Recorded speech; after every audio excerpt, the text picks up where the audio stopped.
alegria, mas um prazer muito grande estar aqui. Nós estamos aí trazendo abraços das igrejas onde passamos recentemente. Ficamos lá uns 4 dias lá na Índia, oremos pela igreja na Índia, porque ao mesmo tempo que a igreja na Índia cresce muito, eram 3% de cristãos no ano 2000, agora são 7 a 8% de cristãos, num universo de 1.420.000.000 de pessoas. Isso faz da Índia, em números absolutos, o 7º país com maior número de cristãos do mundo. Mas estão passando por muitas dificuldades, muita perseguição, muita opressão. O partido do atual primeiro-ministro tolhe de todas as maneiras e a pregação do Evangelho. Essa semana proibiram a pregação do Evangelho na televisão. Então, temos que orar muito, muito pela Índia. E esse negócio de, se você der um prato de comida e alguém se tocar por esse gesto de amor e se converter, foi chamada conversão comprada, você vai para a cadeia. Então, a situação não está fácil, mas é assim, nunca foi fácil para a igreja. E é a nossa luta, no mundo tereis aflições. Mas eu estava lá e você vê um entusiasmo tremendo, tremendo. Então, mesmo diante das dificuldades. Então a gente traz aí um abraço dos irmãos lá da Índia. Aí fomos para Singapura, ficamos lá 4 dias, num congresso de discipuladores, 4.000 discipuladores, moçada vindo a Cristo. Singapura, que quando foi criada, 70 anos atrás, foi criada com 4 departamentos, um departamento cristão, que era 12% da população, um departamento muçulmano, um departamento hindu, e um departamento misturado, budista e sem religião. Hoje o cristianismo já pulou de 12% para 17% da população. Cada percentual no universo populacional de um país é muita gente, e principalmente jovens estão vindo a Cristo. E aí fomos à Indonésia, ali sim, é uma coisa maravilhosa, que formalmente é chamado o maior país muçulmano do mundo. São 252 milhões de habitantes, mas na verdade, nas estatísticas dizem que o cristianismo tem 7% da população. Porque quando você nasce num país muçulmano, sua carteira de identidade, declara a sua religião e a lei não permite mudança. Então, na verdade, o cristianismo são 22% da população. Então, ele já não é mais o maior país muçulmano do mundo hoje é a Índia, não é mais a Indonésia, em números absolutos. Então, você vai lá, uma das igrejas onde eu estive tem 220.000 pessoas. É um negócio fenomenal. Ninguém detém, a obra é santa. E aí aqui estamos nós, no Brasil, nesta maravilha, a esperança do mundo. E o mundo olha para o Brasil, olha para vocês, simbolicamente, e vê tanta possibilidades para a expansão do cristianismo no mundo. Porque onde tem brasileiro, tem as Nações Unidas. Eu estou vendo as Nações Unidas aqui, ó. Nós viemos de todos os lugares, de todas as etnias, e nos damos bem. Aqui ninguém fica matando ninguém. Nós nos damos bem. Você, genericamente falando, igreja brasileira é a esperança para o mundo. Nós somos o projeto que deu certo. Cheio de entusiasmo, cheio de vigor, cheio de alegria. Eu vim aqui em fevereiro do ano passado. O pastor Pascoal mal tinha mudado para cá. Família é assim, você vem e faz junto, né? E tão pouquinha gente. Olha como é que está agora, Pascoal. Louvado seja Deus. Daqui a pouco vocês vão ter 4 cultos aqui. 4 cultos. É uma maravilha. Não precisa de um templo maior do que esse, não. Multiplica os cultos. Vamos encher isso aqui, que vai ser uma coisa maravilhosa, cada vez mais. Pessoas que perdidas estão sendo achadas. Louvado seja o nome do Senhor. Mas hoje é um dia maravilhoso, que a gente comemora os 45 anos de ministério do meu querido irmão. Eu estive pregando nos 25 anos, lá em Curitiba. É duro de imaginar que já faz 20 anos, Pascoal. E agora eu já estou me programando por 65 anos. Olha lá. E o que é que nós fazemos, não é assim? O que é que nós podemos tratar numa ocasião solene como esta e de ações de graça? Como é que a gente pode falar de um líder e, no final das contas, exaltar a Jesus, que é aquele nosso verdadeiro líder? E há um livro na Bíblia, que, na verdade, 2 livros, que na Bíblia hebraica é um livro só, Esdras e Neemias. Na Bíblia hebraica, eles sempre foram um livro só, mas no 3º século, Orígenes, um grande teólogo de Alexandria, que nasceu em 168 depois de Cristo, e foi um apologeta, uma pessoa maravilhosa no Egito, um dos pais da igreja, chamado pais egípcios da igreja. Ele disse: espera aí, esse livro está muito complicado da gente entender, vamos dividir em 2. Porque um trata a respeito da reconstrução de uma parte de Jerusalém, que é o templo, e a outra trata a respeito da outra parte de reconstrução de Jerusalém, que são os muros e a vida da cidade. E aí ele dividiu, não retirou nada da Bíblia, mas dividiu para efeito didático. E Jerônimo, depois que ele fez a Vulgata Latina, ele gostou da ideia e ele manteve a ordem da Bíblia dividida em 2 livros, coisa que temos até hoje popularizada nas nossas Bíblias. Você abre e você tem o livro de Esdras e você tem o livro de Neemias. Mas, na verdade, os 2 são um só, na Bíblia hebraica, no original da Bíblia hebraica. Não houve nenhum engano, é didático a coisa, só que gostou, porque falam de 2 coisas diferentes, embora os personagens sejam o mesmo. Agora, esses 2 livros foram escritos num período muito interessante. Eles foram escritos no 6º e no 5º, final do 6º século antes de Cristo e no 5º século antes de Cristo, no Iraque e no Irã. Não é interessante? A história não foi em Israel. A história vai a Israel, mas na verdade foi escrito no Irã e no Iraque. E envolve 2 poderes impressionantes daquela época. Um era o poder mesopotâmico, meio Potâmia, rio, o Nabucodonosor, ali no Iraque, entre os rios Tigres e o rio Eufrates. E o grandíssimo poder que era chamado o maior poder do mundo. Só que chegou um outro poder que era o poder de todos os maiores poderes do mundo, que era o apelido do Império Persa, que vem do Irã e toma conta daquilo ali por volta de 540 a.C. e derrota as forças da Babilônia e estabelece o Império Persa naquela região. Esse é o contexto histórico do que estava acontecendo.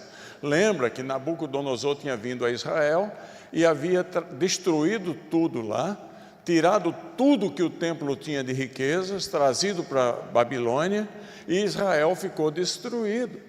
A população veio, 1/3 dos salmos são escritos na beira dos rios. Os salmistas choravam, lembrando, na beira do rio, na Babilônia, lembrando das maravilhas de Jerusalém. Nesse contexto de muitas dificuldades, nesse contexto histórico que tratamos aqui, Deus resolve que é hora de alterar a sorte de Israel. E Ele então escolhe seus líderes para fazer isso.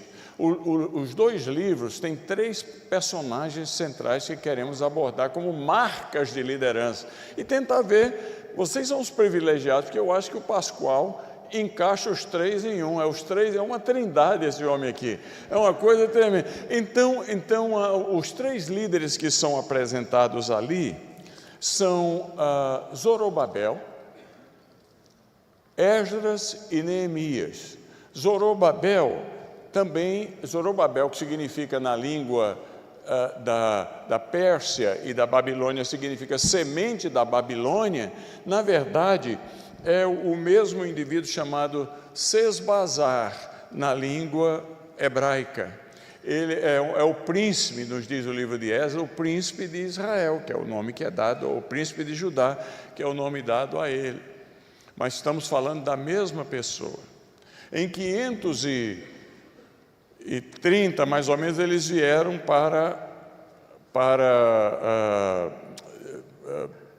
600 e pouco, eles vieram como trazidos pelo Império Babilônico. Em 538, o Império Babilônico cai. E aí passa a reinar na região toda um rei chamado Ciro, que reinou 12 anos e foi assassinado. Ele foi o primeiro rei persa, muito poderoso, o rei Ciro. E uma das marcas do Império Persa foi a capacidade de honrar as etnias. Eles não chegavam destruindo tudo, eles permitiam a adoração, permitiam a manutenção da língua, eles valorizavam ao ponto de que os israelitas se tornaram extremamente influentes lá no Império Persa. Você for nas Nações Unidas, lá em Nova York, tem lá uma cópia de uma descoberta de Declaração dos Direitos Humanos do Império Persa. Por isso, Deus, na sua soberania, resolve que no primeiro ano do rei Ciro, diz o texto, chegou a hora de devolver os israelitas que quisessem voltar para Israel. 50 mil deles resolvem voltar, diz Esdras capítulo 1. Mas neste drama, nesta história toda que é contada, que leva 90 anos, porque da primeira leva que volta até a última leva que volta com Esdras e Neemias, são 90 anos que são trilhados, de 530 até 440, por aí antes de Cristo. Essas 3 marcas de liderança acontecem, porque foram 3 indivíduos, cada um deles com um foco, que levou à revitalização e o ressurgimento da nação israelita. Então, o primeiro deles foi Zorobabel. E Zorobabel não somente representa uma pessoa em liderança, um líder, mas representa um estilo de liderança, um foco de liderança. Porque o que é importante em Zorobabel? Zorobabel representa a necessidade, se queremos uma igreja ou uma denominação estável, dinâmica, nós não podemos desprezar o nosso passado. Hoje em dia corre essa coisa toda por aí afora de que tradição mata. Aonde tradição mata? Tradição nos coloca no tempo e no espaço, bem situados. Não existe maneira de vivermos sem uma tradição. Algumas igrejas mais entusiasmadas, mais modernas, ficam falando mal das igrejas que têm sua tradição, só que se demorar 2 dias de existência, ela já tem uma tradição de 2 dias, porque não tem jeito de você viver sem história. E o que aconteceu com Zorobabel? Zorobabel, também chamado de Sesbazar, Ciro toma o poder, resolve chamá-lo e diz: escuta, eu estou aqui mexendo no almoxarifado, capítulo 1 de Esdras, e descobri uma coisa, me trouxeram aqui o relatório do almoxarifado, há centenas de itens valiosos, taças, bacias, etc., em ouro e prata, etc., que foram trazidos de Jerusalém. Então, o tesoureiro do meu império registrou a existência deles aqui no almoxarifado, e eu vou devolver a vocês tudo que foi tirado contado. Olha que coisa. E você então, Sesbazar, o Zorobabel, você está livre para ir e restaurar o templo do Senhor, porque templo, espaço de culto, dá uma ideia de pertencimento, de estabilidade, de perenidade. Às vezes eu vejo pessoas dizendo assim: olha a Europa, a igreja, principalmente os mais jovens, os pastores mais jovens, olha a igreja morrendo, olha o templo lá, não tem quase ninguém. Eu olho para ele e falo: amigo, é o seguinte, daqui a 1500 anos, você me diz como é que vai estar a tua igreja, porque está lá por 1500 anos e ainda é igreja, ainda é uma cruz, é um atestado à perenidade, à longevidade da nossa fé. Faz um bem, porque evangelismo não é só a proclamação, o evangelismo é a presença. Você está lá e as pessoas dizem, puxa, é digna de confiança essa religião, porque ela faz 1500 anos e o local está aqui, a cidade foi construída ao redor dele. Eu não critico. Quando tem lá 12 velhinhos, eu não critico, trato de ajudar os velhinhos e a população ao redor para que a igreja, o espaço da estabilidade, ele se torne também um espaço da expansão. Mas a evidência de uma estrutura religiosa dá garantia de estabilidade, pertencimento e identidade. O Pascoal, o presidente da denominação, já pela segunda vez, esperamos que depois de um breve interregno volte pela terceira e faça como Manuel Avelino aqui de Souza, que foi 6 vezes. Então é assim, 6 vezes. Então olha, veja, a evidência de espaços físicos com cruzes e nomes apenas visibiliza a presença comunitária da igreja. Ninguém chega e diz assim, vamos lá na igreja, quando refere-se a uma célula. As pessoas dizem, vamos à célula. Quando ela diz, você não quer vir à minha igreja, está falando num espaço, concorda comigo ou não? Há uma necessidade dela, a nossa tradição, a nossa origem. Ela nos põe no tempo e no espaço. Que bênção que nós somos batistas, estamos aqui, na nossa igreja. O grão de mostarda, segundo Jesus, tem que crescer e virar uma árvore frondosa. O ruim é quando a árvore frondosa não produz fruto, ela vira um mau testemunho. O problema não está no espaço que ela ocupa, está no que se faz, na relevância que ela representa. Quando houve a revolta em 1992 em Los Angeles, e tocaram fogo em muita coisa no centro da cidade, Los Angeles, a reportagem era Los Angeles em chamas. Havia um colega na nossa classe, o nome dele era Carlos Lopes. Ele era pastor no centro de Los Angeles, na área latina de Los Angeles.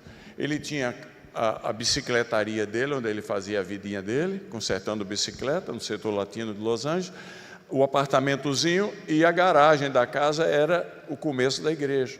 E todo mundo preocupado com ele. E o Carlito? O que aconteceu com o Carlito? Porque ele não veio na aula, e Los Angeles ficou em chamas. Os coreanos metralhavam os outros lá, a comunidade afro-americana metralhava os outros, os brancos metralhavam os outros. Foi uma coisa horrível. Vocês lembram? Mataram mais de 100 pessoas no centro de Los Angeles em 1992. Quem era vivo naquela época lembra. E finalmente, passados uns 3 dias, na sala de aula aparece o Carlos. E aí o Van Engen, que era o nosso professor, falou, Carlito, que bom que você está aqui e tal. E me conta, como é que está a situação? Ele falou que destruíram, tocaram fogo em tudo que ele tinha lá. E aí ele começou a chorar.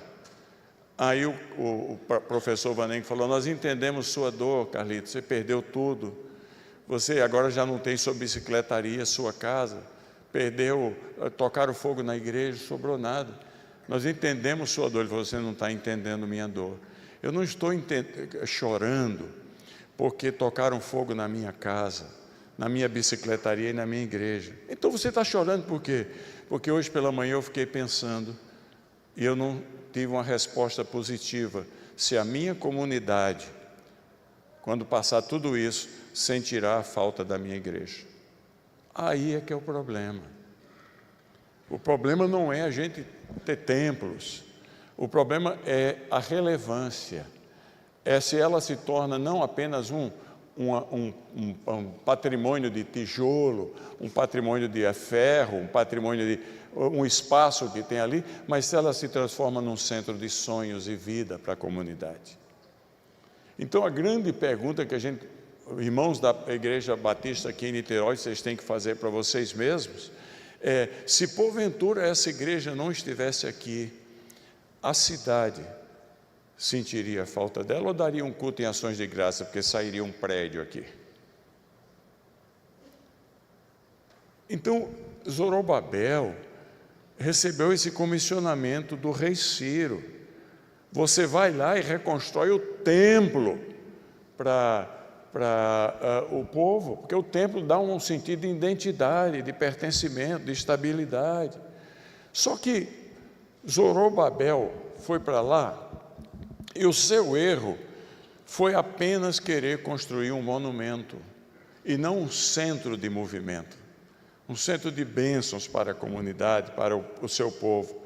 Nossos espaços têm que ser centros de sonho e de vida, porque o entendimento errado, irmãos, já tem consequências terríveis.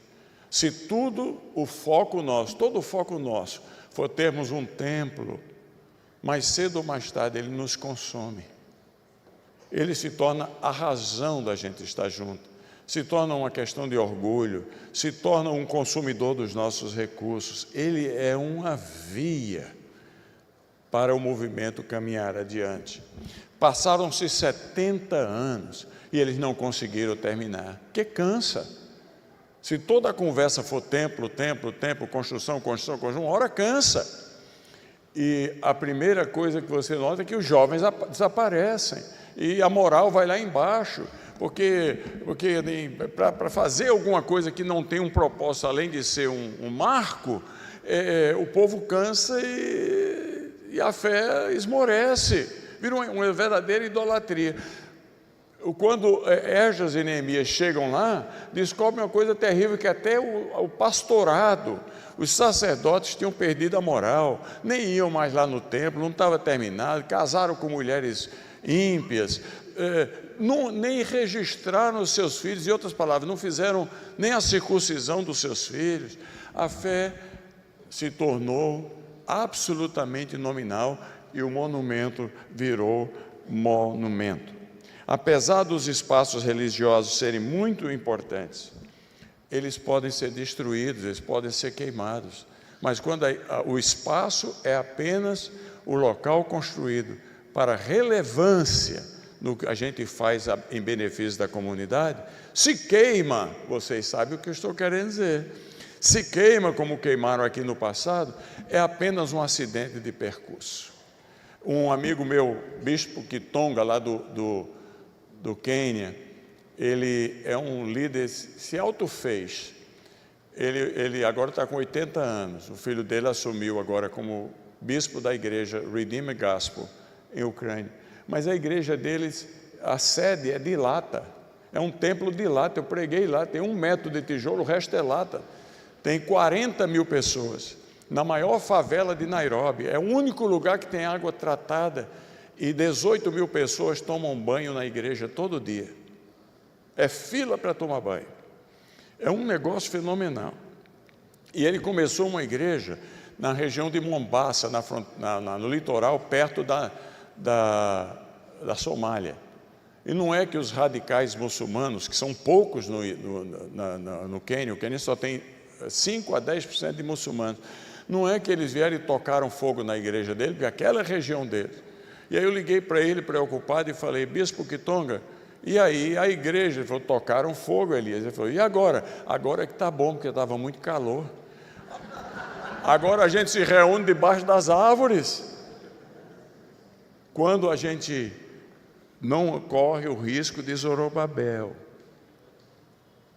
que começou tão bem, mas resolveu apenas e tão somente construir um espaço, mas sem muito propósito. Os acidentes de percurso são instrumentos para a continuidade da vida da igreja. Você lembra o que é que aconteceu aqui em 1901? Nesta cidade, que a sua igreja foi queimada? Queimou tudo. Queimaram os móveis, queimaram o prédio, e o jornal daquela época aqui chamava-se O País, e publicou a destruição completa do Templo Batista. Levou 16 anos, no ano da ordenação, aqui nesta igreja, do pastor Manuel Avelino de Souza. No ano da ordenação dele, um cara que virou uma legenda na igreja batista, na nossa denominação, pastor desta igreja, no ano da ordenação dele na igreja, ele escreveu o hino Temos por Luta Passada. E vocês estão aqui. Então, o templo, ele escreveu mais 36 outros hinos. Alguns deles estão no nosso cenário. Uma sumidade, e sem ser músico. Ele escrevia as letras e colocava as letras em músicas conhecidas. Mas foi pastor desse. Mas então, o templo foi destruído, mas a tradição permaneceu. E quantas milhares de pessoas, olha aqui que estamos vendo aqui hoje, centenas de pessoas, quantas milhares de pessoas abençoadas, porque o Zorobabel dos nossos dias, chamado Manuel Avelino, entendeu que a tradição, a história era importante, você não pode quebrá-la, mas é importante se ela for dinâmica. Deu para entender aqui ou não? Essa é a primeira verdade. Zorobabel foi um reformista, mas o seu foco foi construir um templo, o exterior, para todos verem. Está cheio de templo bonito vazio por aí afora, porque faltou uma coisa em Zorobabel, que não pode faltar nunca na igreja, foi Bíblia. Ele construiu um espaço, mas o povo esqueceu das Escrituras. Agora, isso, intencionalmente, o Espírito Santo de Deus, que é o autor último e última análise das Escrituras, ele queria que assim fosse para que a gente aprendesse uma segunda verdade, que se a igreja quer caminhar, se essa igreja quer caminhar 100 anos para frente, se Jesus não voltar 1000 e tantos anos para frente, e ainda está aqui com a cruz, com a sua história, ela não pode apenas ser uma que valoriza o que tem acontecido aqui no decorrer dos anos e nos põe no tempo e no espaço, nos situa, nos dá pertencimento, pertencemos a um movimento, mas ela tem que ser também uma igreja dinamizada, uma igreja avivada, uma igreja transformada pelo valor da palavra. E aí vem a segunda personagem, o líder bom. O líder bom, ele não é só aquele que não nos deixa desconectados, porque ninguém acontece no vácuo, no espaço. Você está conectado com quem vem antes de você e vem depois de você, e é isso que o Pascoal faz com tanta qualidade no movimento batista brasileiro. Mas o líder bom é aquele também que nos relembra a todo instante que nós temos que voltar ao primeiro amor. E esse é Esdras. Porque em Esdras capítulo 7 é dito uma coisa muitíssimo interessante. Lá diz assim, Esdras 7, versículo 10, que quando, agora já passados 90 anos, já tinha passado Ciro, já tinha passado Dario, já tinha passado Xerxes, que era o marido de Ester, aquele rei do filme Os 300, era marido de Ester, da rainha Ester. E agora reinava Artaxerxes, que era filho, não sei se era filho dela, ou se era filho no sentido de que ela representava a rainha da realeza do harém do rei Xerxes. Então, em último sentido político, sentido cultural, ela era a mãe dele. E agora reinava, então, ela já devia ter morrido, reinava Artaxerxes, que recebeu toda a influência da igreja relevante, porque no Império Persa, você tem Neemias, você tem Esdras, você tem Zorobabel, você tem Mordecai, você tem Ester. Os judeus influenciando, o bom aroma da fé, influenciando a região que adorava a deusa Lua, que era a deusa maior do Império Persa, e trouxe uma reputação muito boa para a fé nossa, dos nossos ancestrais naquela região. Os judeus influenciaram demais aquela região. Agora Artaxerxes, ele se torna o rei, filho de Xerxes. Quando você assistiu o filme 300, você sabe que você está vivendo no 5º século, aquela guerra toda que teve. Ele saiu com 14.000 navios pelo Mediterrâneo para lutar contra a Grécia, levou um coro, voltou com 700 e ficou na cidade de Pusão, onde ele morreu. Ali ele nunca mais teve uma outra luta, mas ficou ao lado da mulher amada dele, que era a rainha Ester. E Ester influenciando a vida. Na verdade, há toda uma festa judaica hoje, chama-se festa de Purim, que comemora a libertação dos judeus, instrumentalizada pela rainha Ester naquela região. Então, o que acontece? Artaxerxes, que era profundamente influenciado pela religiosidade judaica, diz: rei persa, dominador de todos os domínios do mundo, era o apelido dele, chama Neemias, que era o seu copeiro, que ele viu que o Neemias estava triste, aquele negócio todo. Neemias falou: meu povo está lá, ele está num bagaço danado, o que é que você quer? Eu quero ir lá. Ele falou: está livre para ir, mas eu não quero ir lá, eu quero ir lá com suas tropas, porque tem muito inimigo lá. Tá bom, minhas tropas vão, eu quero ir lá com a sua autorização para usar madeira. Tá bom, a autorização vai, e eu quero levar Esdras comigo. Vai. E Esdras é a segunda personagem que garante a estabilidade da igreja e o dinamismo da igreja, porque Esdras representa o líder espiritual reformista. Diz a Bíblia em Esdras 7,10 que ele dispôs o seu coração para buscar a lei do Senhor, para cumprir a lei do Senhor e para ensinar a lei do Senhor aos outros. Irmãos e irmãs, templo atesta para a presença do cristianismo. Gente atesta para o poder do cristianismo. Não pode esquecer isso. Templo vazio é uma vergonha, porque só fala de tradição, não fala de vida. As duas coisas têm que caminhar juntas. E é responsabilidade de cada um de nós fazer isso aqui se multiplicar, porque nós somos o povo missionário de Deus.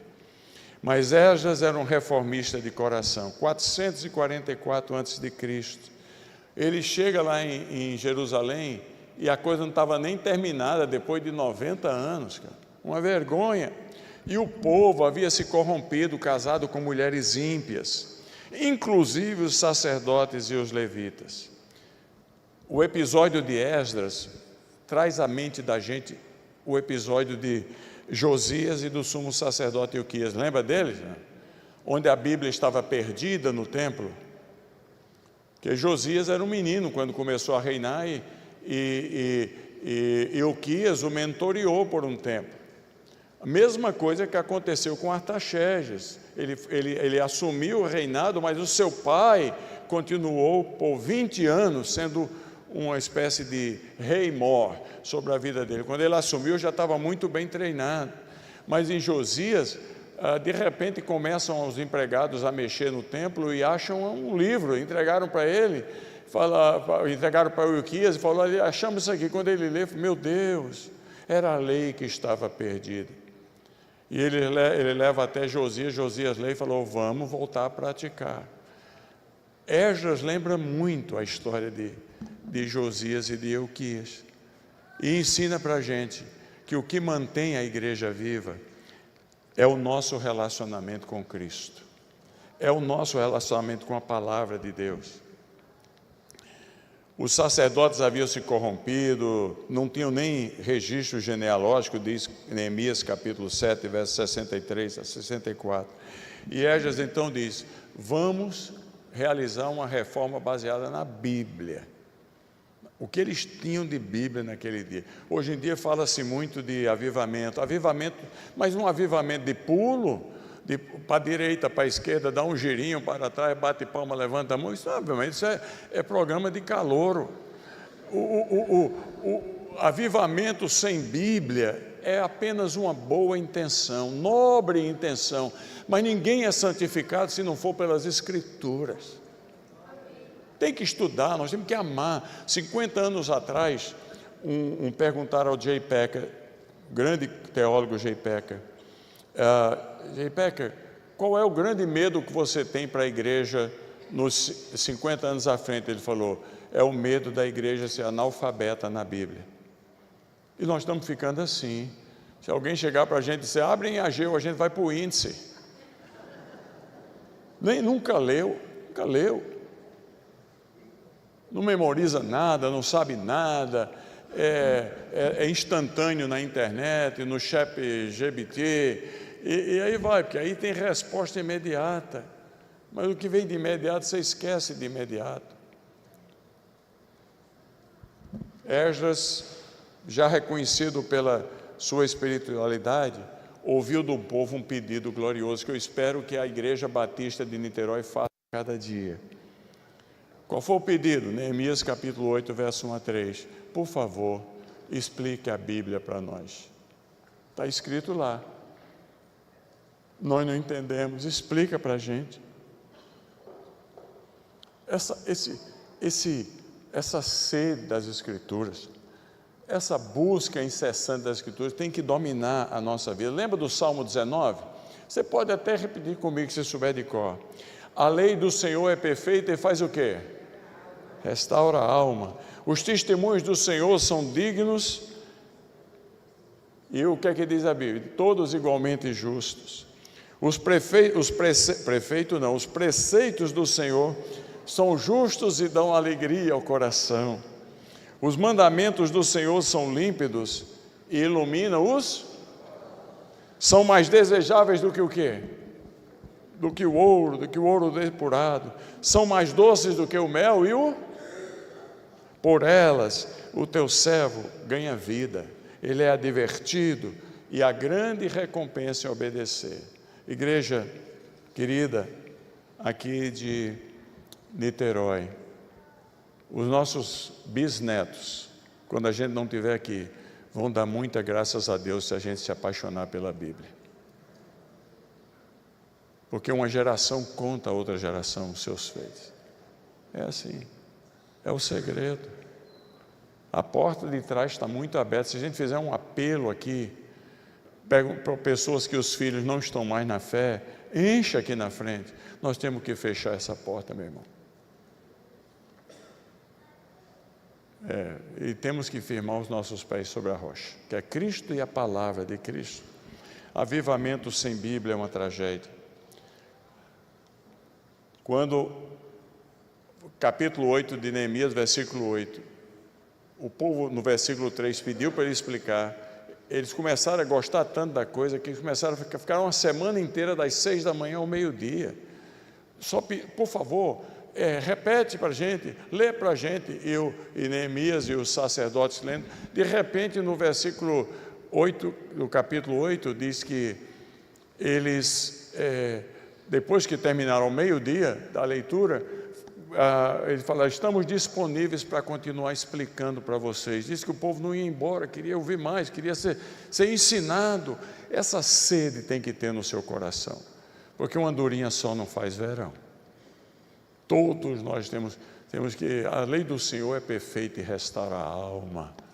O mandamento do Senhor é justo e dá sabedoria. E tem que ser muito desejado. Não é à toa que os historiadores, já estamos perto de terminar, os historiadores estudiosos judaicos dizem que o avivamento de Esdras foi tão importante que as grandes festas judaicas ganharam sentido depois disso. O Purim, que é a festa da libertação, passou a ser comemorada e ganhou sentido ali. A festa das trombetas, que é o pessoal lendo as Escrituras por 7 dias, e depois celebrando com arrependimento e proclamando os feitos do Senhor. Foi ali. Se você observar o capítulo 9, você vai ver que o capítulo 9 de Neemias trata exatamente a respeito disso. Agora eu fico pensando uma vez, não sei se vocês sabem, houve um dia que uma moça chamada foi Nívia Soares da Sonda-me Senhor? Aline Bauster foi cantar lá na PIB de Curitiba. E ela escutou um pregador, que você já deve imaginar a quem eu estou falando, pregando sobre aquele texto, sonda-me, Senhor, e me conhece. Quebranta o meu coração. Conhece aquele texto? E aí ele escreveu um livro, uma música. Sonda-me, Senhor, e me conhece. Quebranta o meu coração,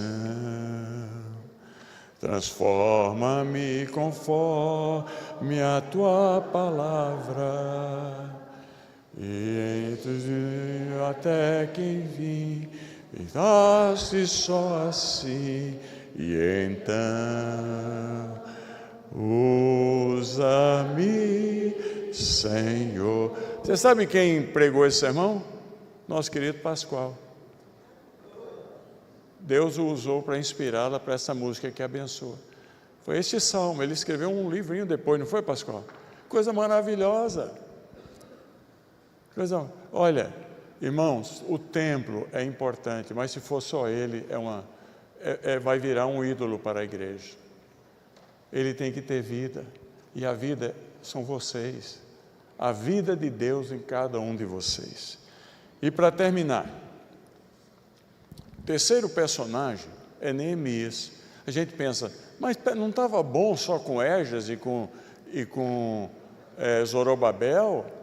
Por que Neemias? Porque Neemias significa o passa adiante. É muito importante que tenhamos a nossa tradição. Não despreze. Como diz o outro, não cuspa no prato que você comeu. É muito importante que a gente cultive a nossa espiritualidade. Mas, e avive, volte ao primeiro amor. Mas se não tiver um vislumbre, um horizonte, o que vai acontecer para frente, a gente se familiariza com as coisas de Deus e acomoda mais cedo ou mais tarde. Os grandes avivamentos deixaram de ser avivamentos, as igrejas voltaram a ficar vazias. Por quê? Porque faltou Neemias. Neemias é o visionário transformador. Ele era copeiro do rei Artaxerxes, responsável por testar toda a comida e bebida consumida pelo rei.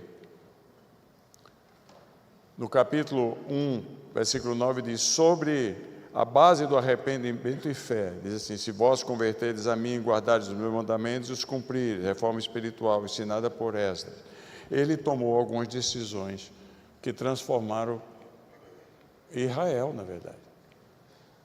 Ele disse, tudo bem, o povo se animou, a fé voltou, o templo está indo bem, a turma está pegando firme de novo, voltaram ao primeiro amor, o que é que está faltando?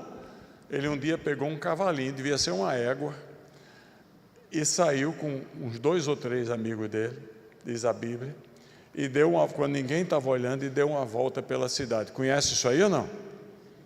E aí ele viu todos os problemas da cidade, os rachas nos muros, que tinha inimigos o tempo todo lá. E ele disse, agora eu já sei o que é que nós precisamos restaurar a vida, a segurança e a prosperidade do povo. Temos que ser uma agência de transformação. E aí quando ele volta, ele toma 3 atitudes. Primeiro, ele procurou conhecer a situação real do seu contexto. O visionário não é aquele que tem um êxtase, é aquele que entende o que está acontecendo e consegue ver o próximo porto onde o navio tem que atracar. Foi Sócrates que um dia disse, para quem não, o capitão do navio que não sabe aonde o navio deve ir, qualquer vento que vem em direção ao navio é vento contrário, só atrapalha, porque não sabe, está perdido. O visionário, ele olhou, ele viu onde estava indo, e eu estou vendo aqui que a coisa está acontecendo aqui, tudo está mudado. A outra vez que eu vim aqui, a única coisa que tinha era esse carpete, que eu espero que um dia vocês troquem. Ô, coisa feia. Agora veja o que está acontecendo por aqui. É uma maravilha. Eu disse ontem ao Pascoal, como mudou, espaço novo, terreno novo. Olha aqui, a turma, a inclusividade com o pessoal de Libras e vocês aqui, quanta coisa maravilhosa, quanta coisa maravilhosa. É o próximo porto, onde nós estamos indo. Já tem o culto à noite, já está aumentando a frequência, já tem as coisas começando a acontecer. O Neemias procurou conhecer a situação real do seu contexto. Muros derrubados, miséria, foi bem cedinho. Mas ele também tomou uma segunda iniciativa, ele se acercou de quem podia crer e agir como ele. Por isso nós temos todos que dar as mãos. Tem gente no nosso meio que vai ser sempre o crente de alta manutenção. O crente de alta manutenção é uma tragédia. É sempre negativo. Parece que não se anima. Olha o que Deus está fazendo aqui. Dá um glória a Deus aí, irmão. Olha que coisa. Mas tem gente que não dá. Olha, nem que você turbine, aquela bateria funciona mais. É duro. Havia lá 3 que são descritos no texto aí, que era um atrapalho. Só vinha criar problema. Mas então Neemias se cercou de quem podia crer como ele cria, ver o que ele via, e ombro a ombro trabalhar. Pessoas que Tobias, Sambalá e Gesem não iam ter nunca parte naquilo que haveria de acontecer. Está entendendo? É como Jesus, no momento de maior dificuldade, nunca chamou Judas, foi sempre Pedro, Tiago e João, que podiam crer como ele. A filha de Jairo morreu e disseram, não vai lá não, que ela já não incomoda mais o mestre, ela está morta. Jesus falou, Pedro, Tiago e João, vem comigo. Só entrou na sala quem podia ver. Só conseguiu ver a menina ressuscitando, Talita, come, quem podia crer. Eu espero que toda essa comunidade aqui se una ombro a ombro com o pastor Pascoal e creiam no que é possível. Porque a terceira e última coisa, ele transvisionou, integrou as outras pessoas na visão. O verso 18 diz que, ele diz que, vendo a miséria em que estamos, Jerusalém assolada e as suas portas queimadas, vinde, pois, reedifiquemos os muros de Jerusalém e deixemos de ser opróbrio. O visionário é isso, ele vê o que vai além do que a gente está vendo. Ele junta forças com outros que dizem, conta comigo, eu não estou entendendo muito bem até aqui, mas conta comigo. E aí eles transvisionam, eles levam a Igreja Batista de Niterói a experimentar pela fé o que ainda não estão vivenciando e a celebrar cada passo que alcança aquilo ali. Enquanto o reformista trabalha, que é o Esdras, trabalha para trazer todos juntos, o importante é a koinonia, o visionário vai adiante com os outros que entendem a visão. Sabe por quê, meu irmão? Terminando. Porque o crente que não trabalha, atrapalha. Agora, trabalhar sem propósito não dá. Qual é o próximo passo para essa igreja? Igrejas cheias têm que refletir uma sociedade transformada. Se a gente só tiver ativistas, o que é o máximo que a igreja vira é um partido social, político, uma ONG qualquer. Se só tivermos reformistas, ela será uma comunidade de cultos muito fervorosos, mas sem quase nenhuma influência em Niterói. Mas se além desses dois, nós tivermos uma igreja de visionários, Niterói se cuide, porque grandes coisas o Senhor fará entre nós.